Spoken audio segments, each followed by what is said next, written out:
ସୁନା କୂଅରୁ 108 ଗଗରା ପାଣି ଅତ୍ୟନ୍ତ ମାର୍ଜିତ ଭାବରେ ଆସି ସେ ନିରାପଦ ସ୍ଥାନରେ ରହି ଆଜି ସ୍ନାନ ପୂର୍ଣ୍ଣମୀରେ ଯେଉଁ ସ୍ନାନ କରିବେ ମହାପ୍ରଭୁ।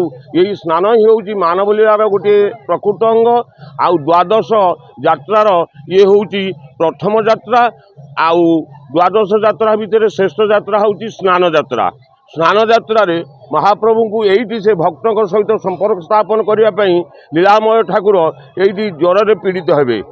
ସେଥିପାଇଁ ଆଜି ଦିନଟି ଅତି ମହତ୍ତ୍ୱପୂର୍ଣ୍ଣ। ମହାପ୍ରଭୁଙ୍କୁ ଏଇଠି ସାମ୍ନାସାମ୍ନି ଦର୍ଶନ କରିବା ବର୍ତ୍ତମାନ ପରି ସମ୍ଭବପର ନୁହେଁ। ଆଜି ହିଁ ମହାପ୍ରଭୁଙ୍କ ଦର୍ଶନ, ତାପରେ ଦର୍ଶନ ଆଉ ହେବନି। ସେଇ ଭକ୍ତଙ୍କର ପ୍ରାକୃତିକ ଶ୍ରେଣୀର ଲୋକମାନଙ୍କୁ ନେଇ ତାଙ୍କର ଲୀଳା କରିବେ।